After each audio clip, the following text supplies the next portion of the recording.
Olá, boa noite. Veja no Brasil TV. Chega a 52 o número de mortos em confrontos entre policiais e criminosos na Bahia. Novos tiroteios assustaram moradores durante a madrugada. Volta a chover no Rio Grande do Sul. O Lago Guaíba atingiu o nível de inundação e já avançou sobre bairros e casas. Hoje é o Dia Nacional da Doação de Órgãos. Mais de 50 mil pessoas esperam por um transplante. E ainda a tradição de Cosme e Damião. A data celebra os santos que protegem as crianças e é lembrada pela distribuição de doces. Quarta-feira, dia 27 de setembro, agora no Brasil TV.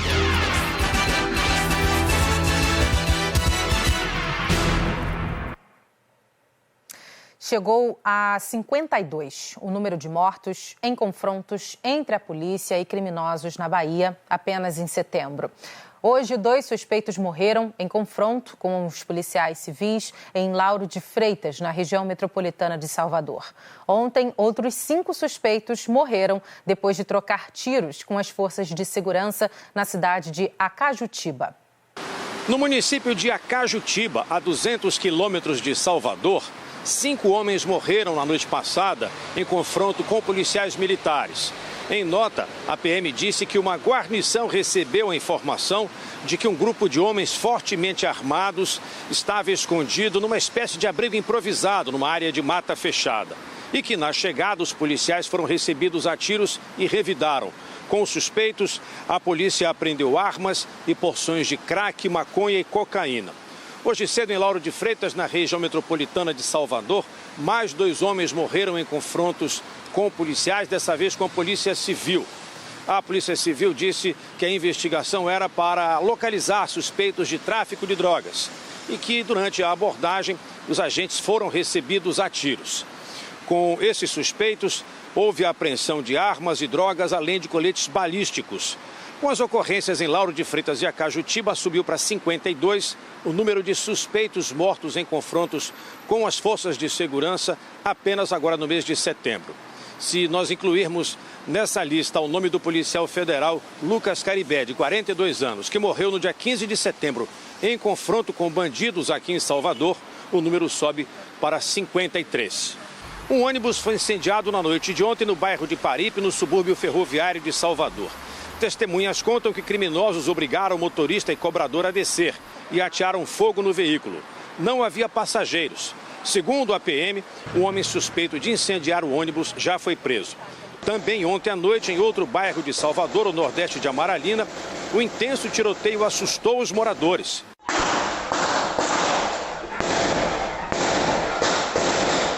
A troca de tiros aparentemente foi entre bandidos. Não há registro de feridos. Por conta desse confronto, os ônibus passaram a circular hoje cedo apenas nas ruas principais do nordeste de Amaralina. Mas o transporte público já voltou ao normal. Escolas e postos de saúde da comunidade não suspenderam o funcionamento. Mauro Ancheta para o Brasil TV.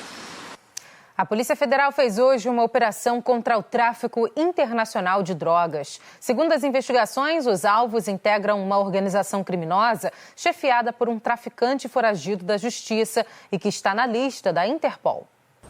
Em Goiânia, os policiais estiveram em endereços ligados ao grupo criminoso. Nessa agência de viagens foram apreendidos dólares. Segundo as investigações, a empresa lavava o dinheiro do tráfico internacional de drogas. Utilizavam de contas no exterior e algumas pessoas físicas ou jurídicas no Brasil para poder fazer essa transferência de dinheiro de forma a legalizar, dar aparência de legalidade ao dinheiro auferido com o tráfico internacional de drogas. Em Tucumã, no Pará, os agentes estiveram neste posto de combustível. Ao todo, a PF cumpriu 31 mandados de busca e apreensão contra a família e laranjas do narcotraficante João Soares Rocha, que está foragido desde 2020 e é procurado pela Interpol. João Soares Rocha é acusado de comandar e controlar aeroportos clandestinos para o tráfico internacional de drogas. Hoje, a Justiça Federal determinou o sequestro de 19 aeronaves. Elas ficam proibidas de voar no espaço aéreo brasileiro. Durante as investigações, a PF descobriu que, para burlar a tributação, o grupo criminoso comprou 2 aviões como sucatas para desmanche. Essas aeronaves foram adquiridas em leilões nos Estados Unidos, com o apoio de agências de viagens brasileiras que faziam a conversão clandestina de dólares. Para transportar a droga, mecânicos do grupo adulteraram os aviões para terem mais autonomia de voo. As aeronaves saíam do Tocantins e do Pará e eram carregadas com cocaína em países como a Colômbia, Bolívia, Venezuela e Peru.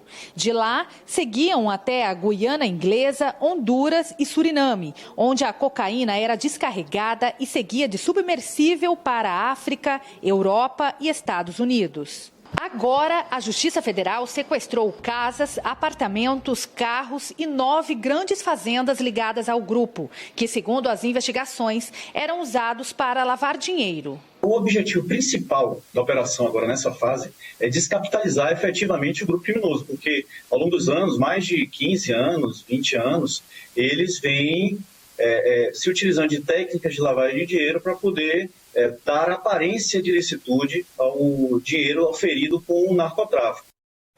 Nós não conseguimos contato com os donos da agência de viagens que, segundo a Polícia Federal, era usada para lavar o dinheiro do tráfico de drogas. Também não localizamos a defesa de João Soares Rocha, apontado pela PF como chefe da quadrilha.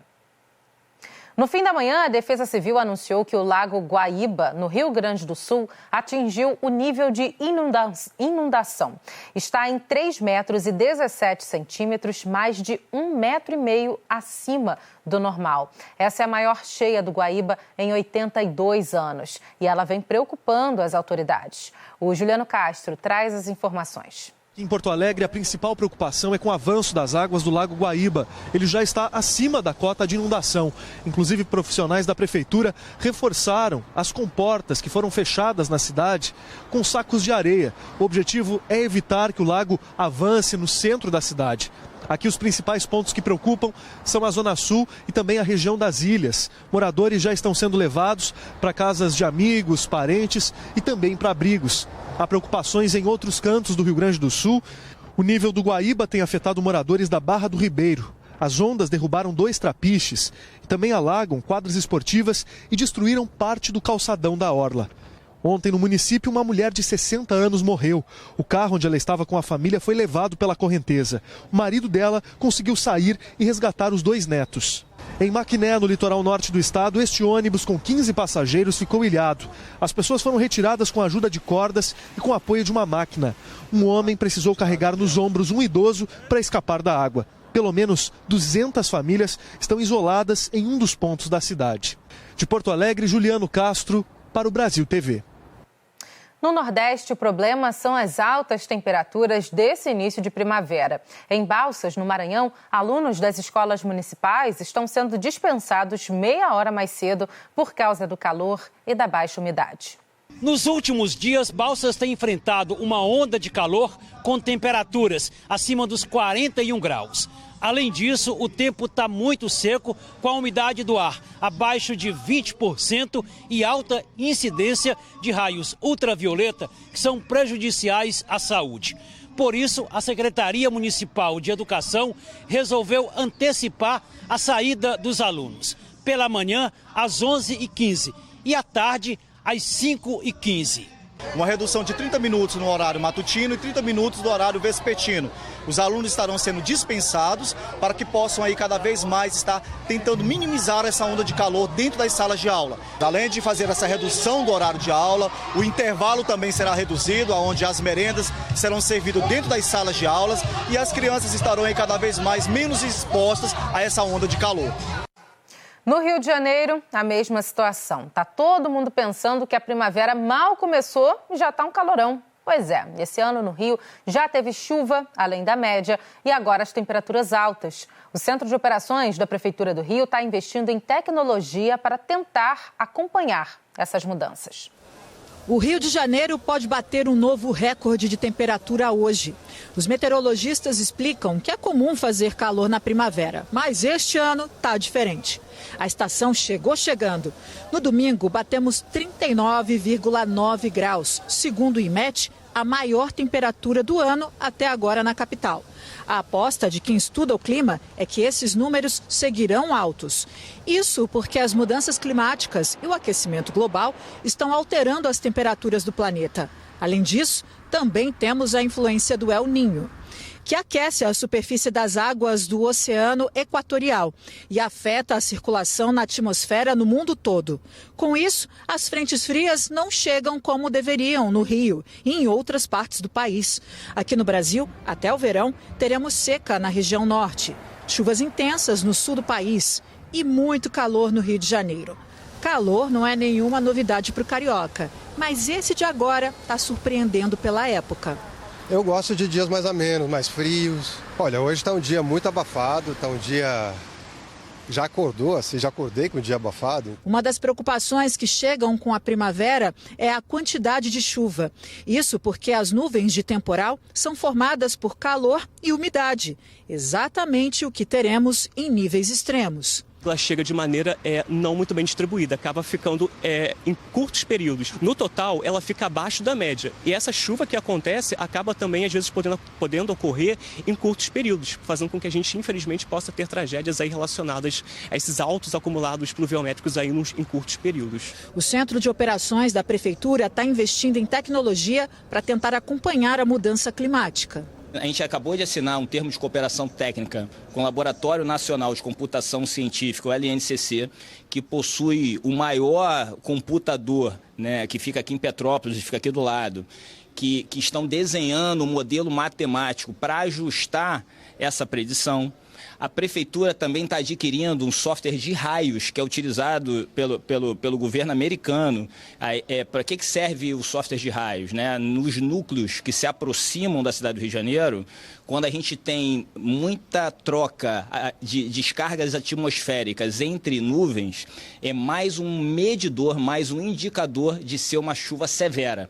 E os protocolos estão sendo adaptados. Com todos esses dados gerados para a cidade, como eu disse, ele é capaz de entender que quando a gente atinge determinado volume pluviométrico, a gente já consegue posicionar operadores de rua da Sete Rio, da Guarda Municipal, da Conservação, da Conlurb, em áreas de alagamento. E esse calorão todo que o carioca está sentindo agora ainda não é o mais forte. As temperaturas podem ficar ainda mais altas até o verão.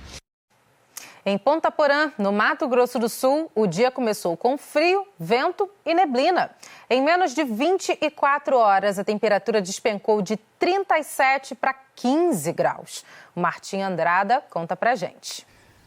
Oi, Marcele, tudo bem? Olha, muita gente que já tinha guardado os casacos, como eu, inclusive, teve que tirar tudo de novo dos armários, porque essa quarta-feira aqui no sul de Mato Grosso do Sul foi de cenário de inverno, com neblina, temperaturas baixas, chuva e vento. Isso depois de uma onda de calor com temperaturas perto dos 40 graus.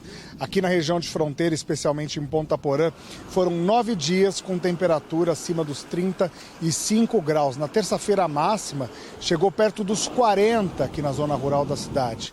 E hoje cedo, os termômetros marcavam 15 graus. Foi uma mudança brusca de temperatura durante a madrugada, que inclusive trouxe muito nevoeiro.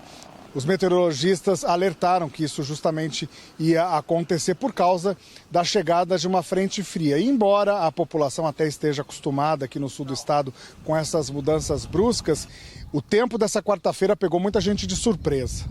Esse frio hoje está de matar. Ontem aquele calorão e hoje esse frio aqui judiando. Fronteira surpreende, né? Com certeza.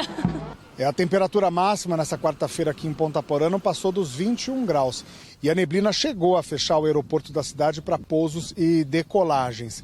Os meteorologistas explicam que é um breve período aí de temperaturas um pouco mais baixas, porque teremos ainda ondas de calor, especialmente no mês de outubro aqui na região. Viu, Marcelo? Volto contigo aí.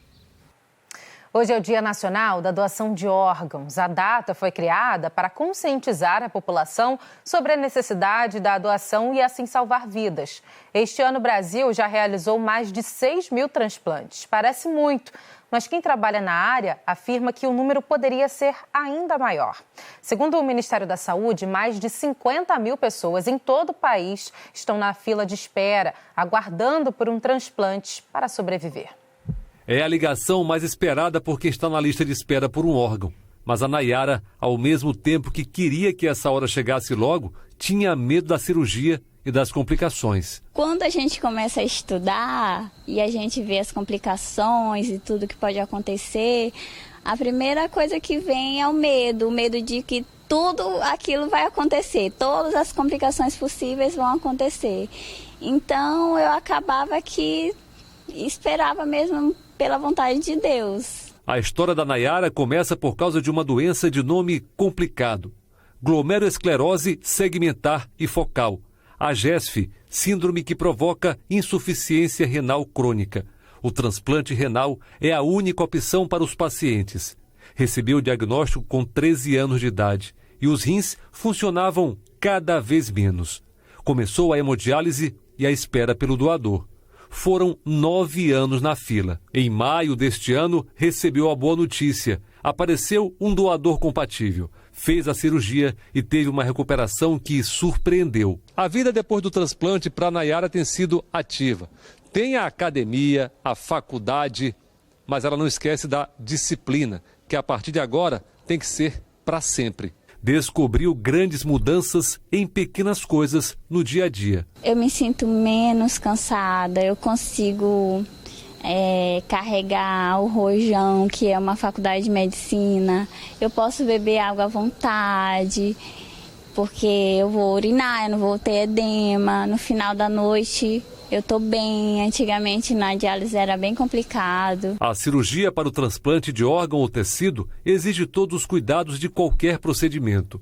No pós-cirúrgico, o paciente segue etapas, da recuperação até a volta às atividades de rotina. O segmento precisa ser frequente, o uso de medicações de forma correta, para que ele retorne às suas atividades normais, em que ele possa retornar o seu trabalho, a sua dieta equilibrada, a sua atividade física se liberada, porque é o grande sucesso de um transplante. O órgão novo requer cuidados como o acompanhamento médico e o uso de medicamentos a vida toda para evitar rejeição. Eu tenho alguém que recebe um órgão que não é seu e precisa controlar o que a gente chama de sistema imunológico.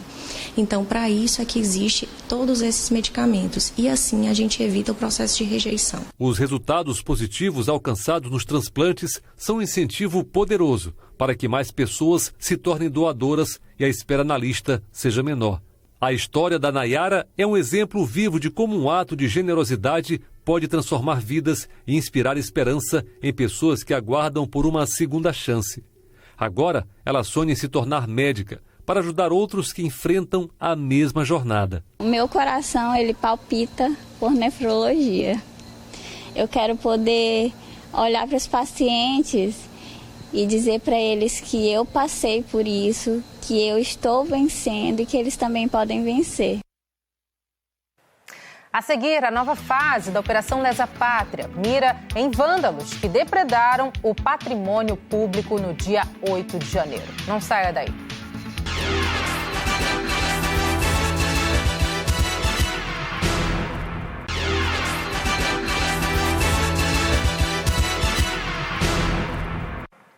Brasil TV de volta falando da 17ª fase da Operação Lesa Pátria, deflagrada hoje pela Polícia Federal. Os alvos são os golpistas que depredaram o patrimônio público no dia 8 de janeiro.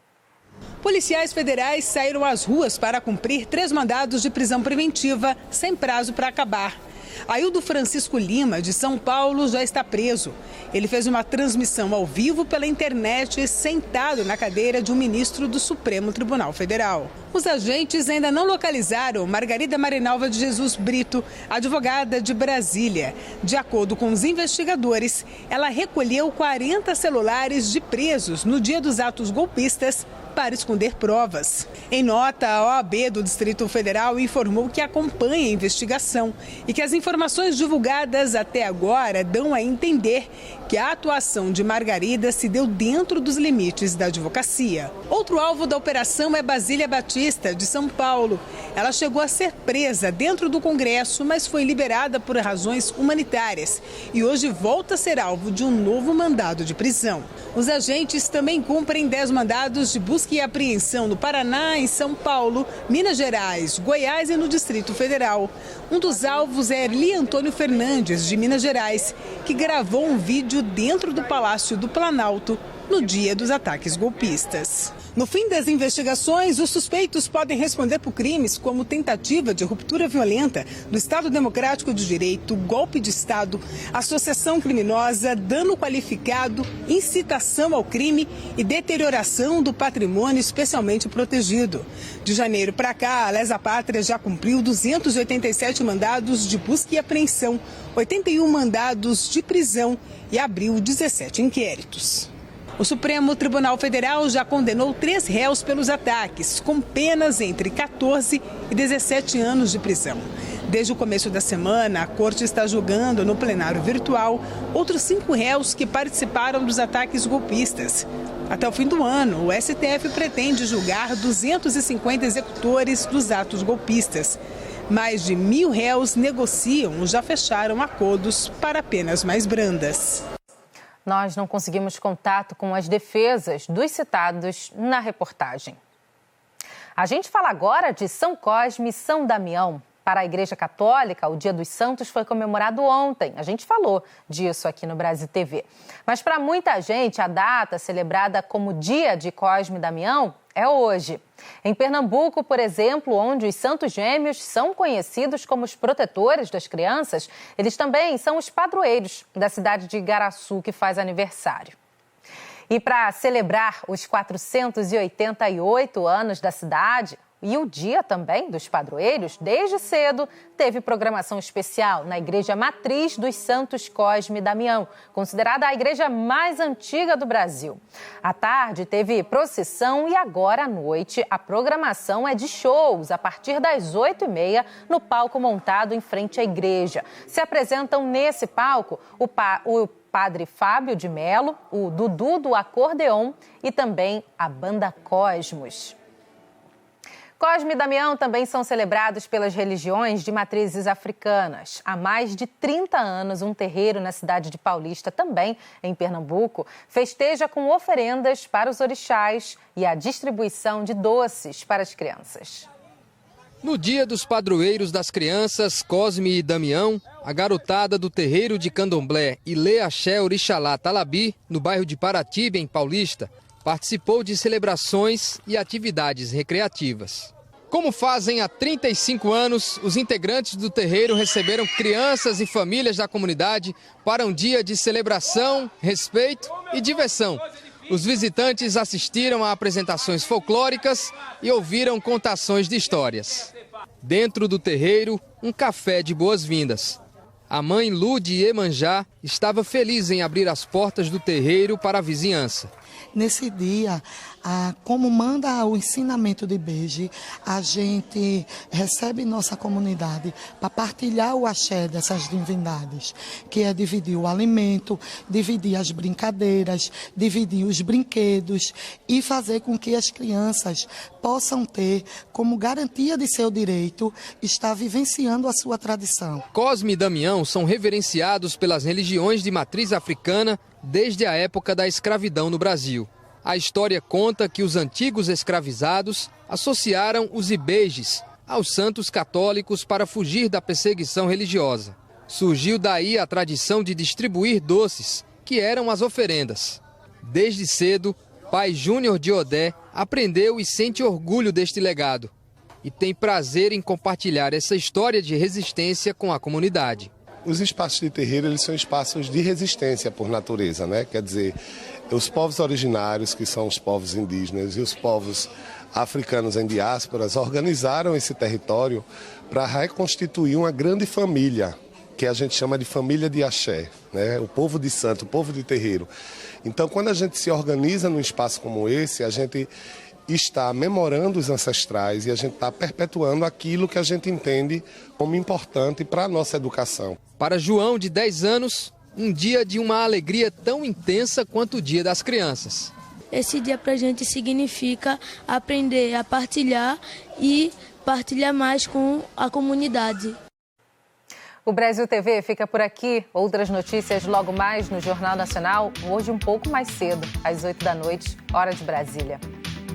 Uma ótima noite para você. Até amanhã.